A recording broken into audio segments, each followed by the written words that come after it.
ಬಾನಂ ಲೋಕೇಶ್ ಅವರ ನೇತೃತ್ವದಲ್ಲಿ ಇದೇ 28ನೇ ತಾರೀಕು ಪ್ರಪ್ರಥಮ ಬಾರಿಗೆ ಚುಟುಕು ಸಾಹಿತ್ಯ ಸಮ್ಮೇಳನವನ್ನು ಬಹಳ ಅದ್ಧೂರಿತನದಿಂದ ನಮ್ಮೆಲ್ಲರ ಈ ಹಾಸನ ಮಹಾಜನತೆಯ ಸಹಕಾರದೊಂದಿಗೆ ಅತ್ಯಂತ ಯಶಸ್ವಿಯಾಗಿ ನಡೆಸಲು ತೀರ್ಮಾನ ಮಾಡಿದ್ದಾರೆ. ಈ ಕಾರ್ಯಕ್ರಮಕ್ಕೆ ಮೊದಲಿಗೆ ಧ್ವಜಾರೋಹಣವನ್ನು ನಮ್ಮ ಶಿಕ್ಷಣ ಸಂಸ್ಥೆಯ ಟ್ರಸ್ಟಿನ ಕಾರ್ಯದರ್ಶಿಗಳಾಗಿರ್ತಕ್ಕಂಥ ಲಕ್ಷ್ಮೀಕಾಂತ್ ಅವರು ಹಾಗೂ ಜನಪ್ರಿಯ ಶಾಸಕರಾಗಿರ್ತಕ್ಕಂಥ ಸ್ವರೂಪ್ ಪ್ರಕಾಶ್ ಅವರು, ಜನಪ್ರಿಯ MP ಶ್ರೇಯಸ್ ಪಟೇಲ್ ಸರ್ ಅವರು ಹಾಗೂ ಇಡೀ ರಾಜ್ಯದ ಮೂಲೆ ಮೂಲೆಗಳಿಂದ ಆಗಮಿಸ್ತಾ ಇರತಕ್ಕಂಥ ಚುಟುಕು ಸಾಹಿತಿಗಳು, ಇವರೆಲ್ಲರ ಸಾಹಿತ್ಯವನ್ನು ನೀವೆಲ್ಲರೂ ಕೂಡ ಆಲೋಚಿಸಬೇಕು. ಚುಟುಕು ಸಾಹಿತ್ಯ ಅಂತಂದರೆ ಮನುಷ್ಯನ ಜೀವನದ ಮೊದಲಿಗೆ ಅವರ ದಿಕ್ಕನ್ನೇ ಬದಲಾವಣೆ ಮಾಡ್ತಕ್ಕಂಥ ಒಂದು ಸಾಹಿತ್ಯವನ್ನು ಅವತ್ತು ಹೊರಹೊಮ್ತಾ ಇದ್ದಾವೆ.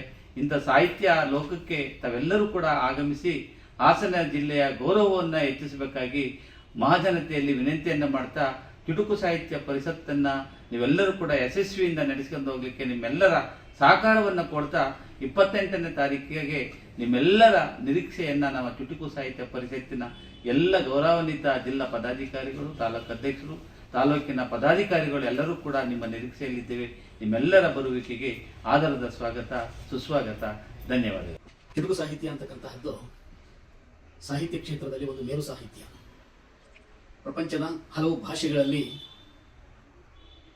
ಬಳಕೆಯಾಗ್ತಕ್ಕಂತಹ ಹಾಗೂ ಬರೀತಕ್ಕಂತಹ ಏಕೈಕ ಸಾಹಿತ್ಯ ಅಂತ ಅಂದರೆ ಚುಟುಕು ಸಾಹಿತ್ಯ. ಇಂತಹ ಸಾಹಿತ್ಯವನ್ನು ಇಂದಿನ ಯುವಜನರಿಗೆ, ಉದಯೋನ್ಮುಖ ಸಾಹಿತಿಗಳಿಗೆ, ಉದಯೋನ್ಮುಖ ಕವಿಗಳಿಗೆ ನಾವು ತಿಳಿಸ್ತಕ್ಕಂತಹ ಕೆಲಸವನ್ನು ಮಾಡಲಿಕ್ಕೋಸ್ಕರ ಚುಟುಕು ಸಾಹಿತ್ಯ ಪರಿಷತ್ತು ಎಂಬಂತಹ ಸಂಸ್ಥೆಯನ್ನು ಮಾಡಿಕೊಂಡಿದ್ದೇವೆ. ಇದರ ಸಂಸ್ಥಾಪಕರು ಬಂದು ಡಾಕ್ಟರ್ MGR ಅರಸೂರ್ ಅವರು, ಮೈಸೂರಿನವರು. ನಮ್ಮ ಹಾಸನ ಜಿಲ್ಲೆಯಲ್ಲಿ ಚುಟುಕು ಸಾಹಿತ್ಯ ಪರಿಷತ್ತು ಎಲ್ಲ ತಾಲೂಕುಗಳಲ್ಲಿ, ಎಲ್ಲ ಹೋಬಳಿಗಳಲ್ಲಿ ಕಾರ್ಯನಿರ್ವಹಿಸ್ತಾ ಇದೆ. ಈಗ ಮೊಟ್ಟ ಮೊದಲನೇ ಬಾರಿಗೆ ಹಾಸನ ಜಿಲ್ಲಾ ಚೊಚ್ಚಲ ಚುಟುಕು ಸಾಹಿತ್ಯ ಸಮ್ಮೇಳನವನ್ನು ಆಯೋಜಿಸಿಕೊಂಡಿದ್ದೇವೆ. ಇದೇ ಜೂನ್ 28ನೇ ತಾರೀಕು ಭಾನುವಾರ. ಈ ಕಾರ್ಯಕ್ರಮ ಬೆಳಿಗ್ಗೆ 8:30ರಿಂದ ಸಂಜೆ 6 ಗಂಟೆವರೆಗೆ ಈ ಕಾರ್ಯಕ್ರಮ ನಡೆಯುತ್ತೆ. ಈ ಕಾರ್ಯಕ್ರಮ ಬಂದು ಹೇಮಾವತಿ ಪ್ರತಿಮೆಯಿಂದ AVK ಕಾಲೇಜಿನ ಹಾರನಹಳ್ಳಿ ರಾಮಸ್ವಾಮಿ ಸುಶೀಲಮ್ಮ ಸಭಾಂಗಣದವರೆಗೆ ಮೆರವಣಿಗೆ ಕಾರ್ಯಕ್ರಮ ನಡೆಯುತ್ತೆ. ಮೆರವಣಿಗೆ ಬಂದು ಪೂರ್ಣಕುಂಭ ಕಳಸದೊಂದಿಗೆ ನೆರವೇರುತ್ತೆ. ಅದಾದ ನಂತರ ಧ್ವಜಾರೋಹಣ ಕಾರ್ಯಕ್ರಮ ಇರುತ್ತೆ. ಧ್ವಜಾರೋಹಣದಲ್ಲಿ ನಾಡಧ್ವಜ ಮತ್ತು ಚುಟುಕು ಸಾಹಿತ್ಯ ಪರಿಷತ್ತಿನ ಧ್ವಜಾರೋಹಣ ಆಗುತ್ತೆ. ಅದಾದ ನಂತರ ಉದ್ಘಾಟನಾ ಕಾರ್ಯಕ್ರಮ ಆಗುತ್ತೆ. ಈ ಉದ್ಘಾಟನಾ ಕಾರ್ಯಕ್ರಮದ ಒಂದು ಗೌರವ ಉಪಸ್ಥಿತಿಯನ್ನ ಬೇಬಿ ಮಠ ಮತ್ತು ಚಂದ್ರವನ ಆಶ್ರಮ ಶ್ರೀರಂಗಪಟ್ಟಣ ಇಲ್ಲಿಯ ಪೀಠಾಧಿಪತಿಗಳಾದಂತಹ ಡಾಕ್ಟರ್ ಶ್ರೀ ಶ್ರೀ ತ್ರಿನೇತ್ರ ಮಹಂತ ಶಿವಯೋಗಿ ಮಹಾಸ್ವಾಮೀಜಿಗಳು ವಹಿಸಿಕೊಡ್ತಾರೆ. ಹಾಗೆಯೇ ಆಶೀರ್ವಚನವನ್ನು ಕೂಡ ನೀಡ್ತಾರೆ. ಅದಾದ ನಂತರ ಉದ್ಘಾಟನೆಯನ್ನ ಘನ ಕರ್ನಾಟಕ ಸರ್ಕಾರದ ಮಾಜಿ ಸಚಿವರು, ಸ್ವಾತಂತ್ರ್ಯ ಹೋರಾಟಗಾರರು, ಸಾಹಿತಿಗಳು ಆದಂತಹ ಲೀಲಾದೇವಿ R ಪ್ರಸಾದ್ ಅವರು ಈ ಒಂದು ಕಾರ್ಯಕ್ರಮದ ಸಮ್ಮೇಳನದ ಉದ್ಘಾಟನೆಯನ್ನು ನೆರವೇರಿಸಲಿಕ್ಕೆ ದೂರದ ಬೆಂಗಳೂರಿನಿಂದ ಬರ್ತಿದ್ದಾರೆ.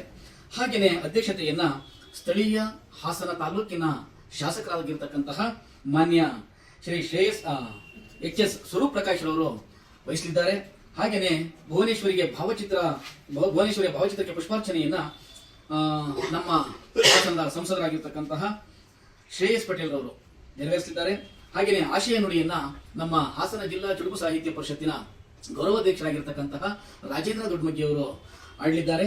ಹಾಗೆಯೇ ಧ್ವಜ ಸ್ವೀಕಾರವನ್ನ ನಮ್ಮ ಸಮ್ಮೇಳನ ಮೊದಲನೇ ಸಮ್ಮೇಳನ ಆಗಿರೋದ್ರಿಂದ ಚುಟುಕು ಸಾಹಿತ್ಯ ಪರಿಷತ್ತಿನ ಧ್ವಜವನ್ನ ಚುಟುಕು ಸಾಹಿತ್ಯ ಪರಿಷತ್ತಿನ ಜಿಲ್ಲಾಧ್ಯಕ್ಷನಾಗಿರ್ತಕ್ಕಂತಹ ನಾನು ಸಮ್ಮೇಳನದ ಸರ್ವಾಧ್ಯಕ್ಷತೆಯನ್ನ ವಹಿಸಿಕೊಂಡು ಇಡೀ ಸಮ್ಮೇಳನವನ್ನ ನೆರವೇರಿಸಿಕೊಡ್ತಾ ಇರತಕ್ಕಂತಹ ಚುಟುಕು ಸಿರಿ ಡಾಕ್ಟರ್ ರತ್ನ ಹಾಲಪ್ಪಗೌಡರವರಿಗೆ ಚುಟುಕು ಧ್ವಜದ ಹಸ್ತಾಂತರವನ್ನ ಮಾಡ್ತೇವೆ.